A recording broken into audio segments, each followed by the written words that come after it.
नव्या से शुभम के बारे में सुना, उसका चेहरा गुस्से से लाल हो गया। उसने गुस्से में कहा, वो लोग जानवरों से भी बदतर हैं मैम। शुभम को उनकी हेल्प करनी ही नहीं चाहिए थी।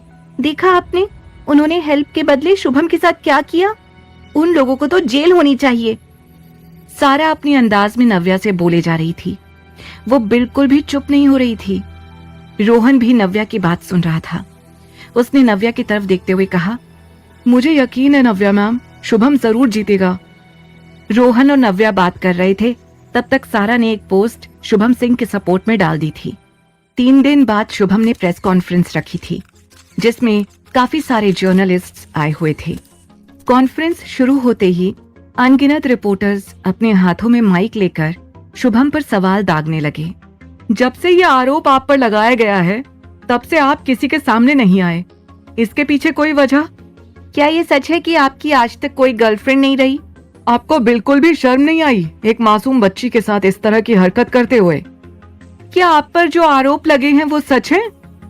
रिपोर्टर्स के पास अनगिनत तीखे सवाल थे, जो बुरे इरादे से शुभम से पूछे जा रहे थे। अगर बॉडीगार्ड्स ना होते तो रिपोर्टर्स शायद स्टेज पर चढ़ जाते। शुभम बिल्कुल चुपचाप बैठा हुआ था।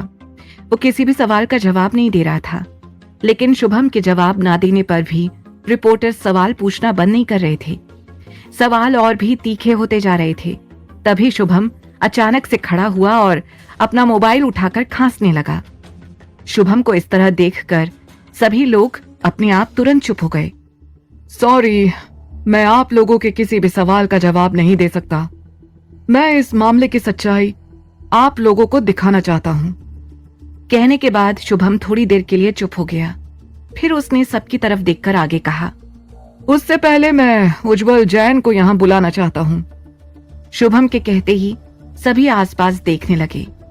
सभी आपस में बातें करने लगे थे कि आखिर शुभम करना क्या चाहता है। आज प्रेस कॉन्फ्रेंस में तमाशा खड़ा करने के लिए उज्जवल जैन भी आया हुआ था। उसने बिल्कुल भी नहीं सोचा था कि शुभम उसको इस तरह बुला लेगा। शुभम की बात सुनकर उज्जवल स्टेज पर आ गया था। उसने गुस्सा और दुखी होने का नाटक करते हुए कहा, तुम मुझसे क्या कहना चाहते हो? तुम्हारे कारण मेरी बेटी अब भी हॉस्पिटल में पड़ी है। तुम सोच भी नहीं सकते कि एक बाप पर क्या बीतती है। उज्जवल की बात सुनकर शुभम ने बहुत ही ठंडी आवाज में कहा, तुम मुझ पर झूठे इल्जाम क्यों लगा रहे हो, जबकि मैंने तुम्हारी फैमिली की बुरे वक्त में हेल्प की थी। उज्जवल ने जैसे ही शुभम की बात सुनी, तुरंत अपना उदास चेहरा बना लिया और दुखी होने का नाटक करते हुए बोला, मैं झूठे आरोप लगा रहा हूं? देख रहे हैं आप लोग, इस आदमी ने मेरी मासूम बेटी के साथ कहते कहते उज्जवल रोने लगा था। सभी रिपोर्टर्स ने उज्जवल को इस तरह रोते हुए देखकर अपने माइक उसके सामने करते हुए कहा, उज्जवल जी, आपके पास कोई सबूत है जिसकी वजह से आपने शुभम पर आरोप लगाए हैं? आपकी बेटी अब कैसी है? क्या उसकी हालत में सुधार हो रहा है? आप सरकार से क्या चाहते हैं? सभी रिपोर्टर्स के माइक उसके सामने आते ही उज्जवल अंदर ही अंदर बहुत खुश हो रहा था। वो यही चाहता था कि सबकी नजर सिर्फ उस पर हो। उसने ड्रामा करते हुए कहा, मेरा सबूत मेरी बेटी है जो अभी तक हॉस्पिटल में है। मैं सरकार से चाहूंगा कि शुभम को कड़ी से कड़ी सजा मिले, ताकि कोई भी इस तरह की हरकत ना कर सके। उज्जवल की बात सुनकर सबके अंदर उसके लिए सिंपैथी जाग रही थी, लेकिन शुभम को बहुत गुस्सा आ रहा था। वो सोच रहा था कि ये कितना गिरा हुआ आदमी है जो अब भी अपनी बेटी को यूज कर रहा है। तुम्हें कब लगा कि मैं तुम्हारी बेटी के लिए बुरी नीयत रखता हूँ? और तुम्हें इसका सबूत पहली बार कब और कैसे मिला? तुम्हारे पास कोई सबूत है? शुभम ने ठंडी आवाज में उज्जवल से पूछा।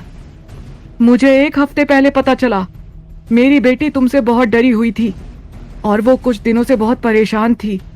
मेरी पत्नी ने जब उससे पूछा तो उसने सब बता दिया। उज्जवल ने तुरंत शुभम को जवाब देते हुए कहा।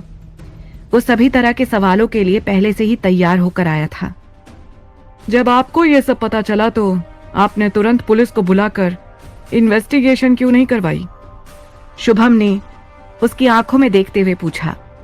मैं तुम्हारे अच्छे आदमी होने के नाटक को खत्म करना चाहता था। तुम दरिंदे हो। तुमने एक मासूम लड़की के साथ गलत किया। उज्जवल ने शुभम पर आरोप लगाते हुए कहा। वो शुभम पर बिना रुके भड़कता जा रहा था।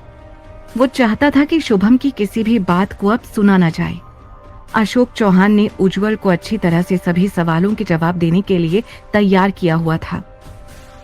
नॉर्मली अगर किसी के बच्चों के साथ इस तरह की कोई भी हरकत होती है तो लोग पुलिस में शिकायत करते हैं, लेकिन उज्जवल, तुमने पुलिस में शिकायत नहीं की बल्कि मुझसे 2 करोड़ रुपए मांगे। इससे साफ साफ पता चलता है कि तुम क्या चाहते हो, शुभम ने कहा। शुभम की बात सुनते ही सभी लोग एकदम शॉक्ड होकर उज्जवल की तरफ देखने लगे। मुझे मत बताओ कि मैं अपनी बेटी के लिए क्या चाहता हूँ, और तुम क्या सोचते हो कि इस तरह झूठे आरोप लगाकर तुम बच जाओगे? तुम्हें अपने किए की कीमत चुकानी पड़ेगी। तुम्हारे जैसे लोगों को सिर्फ इसलिए बेदाग नहीं छोड़ा जा सकता क्योंकि तुम अमीर और मशहूर हो। उज्जवल ने तुरंत शुभम की बात का जवाब देते हुए कहा।